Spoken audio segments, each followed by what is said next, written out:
দেখবেন যে গতকাল রাত্রেই আমেরিকা ইরানের 3টে পারমাণবিক গবেষণা কেন্দ্রে বোমা ফেলেছিল। এরকম ধরনের না, আমাদের দেশ পারমাণবিক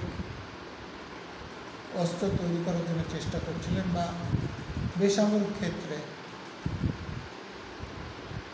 পারমাণবিক শক্তি ব্যবহারের জন্য গবেষণা করছিলেন, তখনও কিন্তু প্রচণ্ড বাধা এসেছে। এবং আমাদের দেশ যদি সেই বাধা মেনে নিতে, যে নিউক্লিয়ার নন প্রলিফারেশন ট্রিটি, সেটাতে সই করতে, তাহলে আমাদের দেশের হয়তো আজকে পারমাণবিক অস্ত্র থাকতে পারত।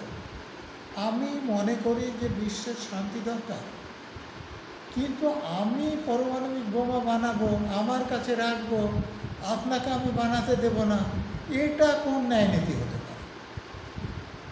আমেরিকা যদি আজকে বলতো যে আমার পারমাণবিক অস্ত্র সব আমি ধ্বংস করে দিচ্ছি, তোমরাও কেউ পারমাণবিক অস্ত্র তৈরি করো, তাহলে বোঝা যেত।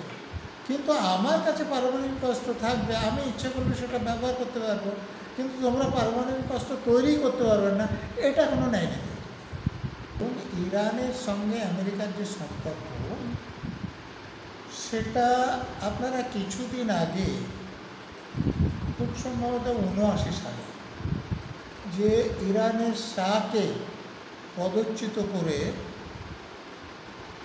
সেখানে যে বিপ্লব ঘটল এবং আয়াতুল্লাহ খোমেনির নেতৃত্বে, তারও আগে আপনাদের এটা অজানা থাকার কথা নাই যে ইরানের একজন প্রাইম মিনিস্টার মোসাদ্দেক, যিনি গণতান্ত্রিকভাবে নির্বাচিত হয়েছিলেন, কিন্তু তার বক্তব্য ছিল যে আমাদের দেশের তেল, আমাদের দেশের খনিজ আমাদের দেশের স্বার্থে ব্যবহৃত হবে, সেই জন্য তেলকে তিনি ন্যাশনালাইজ করে দিয়েছিলেন।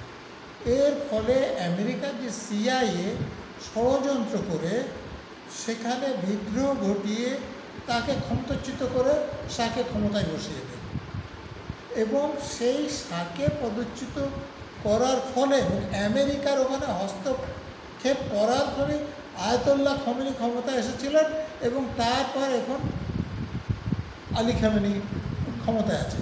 অর্থাৎ আমেরিকার সঙ্গে ইরানের যে সংঘাত, সেটা আজকের নয়, সেই মোসাদ্দেকের সময় থেকে।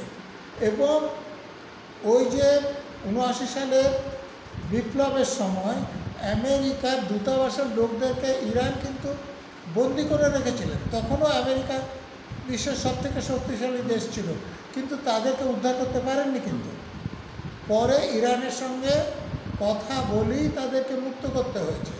অতএব আমেরিকা যদিও এখনও বিশ্বের সবথেকে সামরিক দিক থেকে শক্তিশালী দেশ, অতএব ইরানের ওপর যে কোনো দাবি করে সেটা সঙ্গে সঙ্গে আদায় করে নেবেন, এটা মনে হয় না। কারণ ইরানের প্রতিরোধের একটা দীর্ঘ ইতিহাস আছে।